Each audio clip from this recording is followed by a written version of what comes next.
आज हम पौराणिक कथाओं से यह जानने की कोशिश करेंगे कि क्या वाकई भविष्य पहले से तय होता है या फिर वह कर्म है जो हमारे भविष्य की धारा को तय करते हैं। मित्रों, आकाशवाणी हुई थी कि देवकी का 8वां पुत्र कंस का वध करेगा। तब कंस ने कहा था, 8वां पुत्र मेरा वध तो तब करेगा जब मैं उसे उत्पन्न होने दूंगा। इस सोच के साथ कंस देवकी के पुत्रों को जन्म लेते ही मारकर चला जाता था।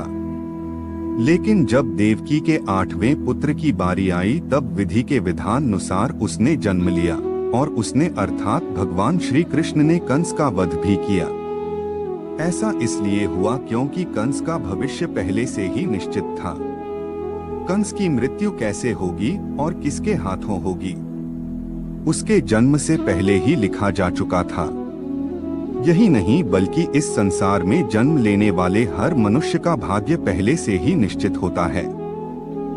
मनुष्य कब जन्म लेगा, उसके साथ क्या क्या होगा, वह किस परेशानी में फंसेगा, यह सब विधि का विधान है जिसे चाह कर भी कोई बदल नहीं सकता।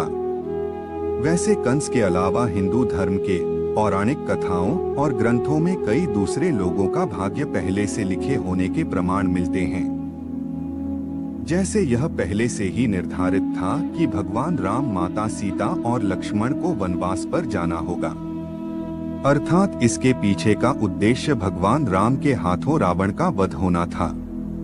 अगर कैकेयी मंथरा के बहकावे में ना होती तो ना भरत को सिंहासन मिलता और ना ही भगवान राम पत्नी सीता और लक्ष्मण के साथ वनवास पर जाते।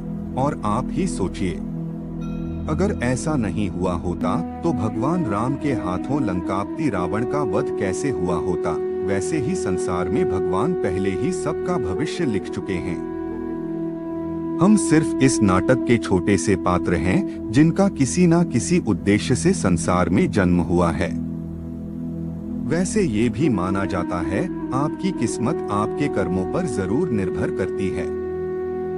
वह कहावत तो आपने सुनी होगी कि जैसा बोओगे वैसा पाओगे।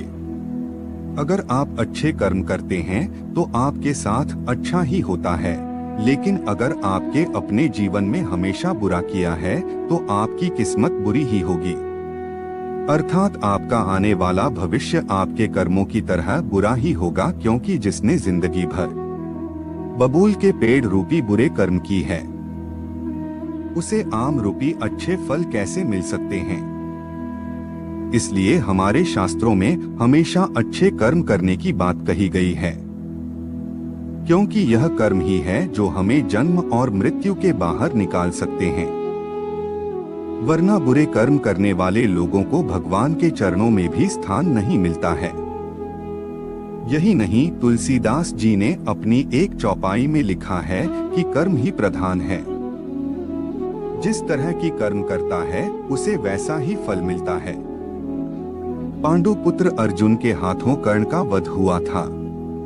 तब अर्जुन ने कहा था कि माधव मेरे हाथ कांप रहे थे। तब आपने मुझे समझाया था कि मैं एक सद आत्मा को उसके भार से मुक्त कर रहा हूँ, लेकिन ये क्या, आपने तो मेरे मस्तक पर अपनी ही ज्येष्ठ की हत्या का कलंक लगा दिया। तब श्री कृष्ण ने कहा कि मनुष्य को प्रारब्ध देने वाला मैं कौन होता हूँ।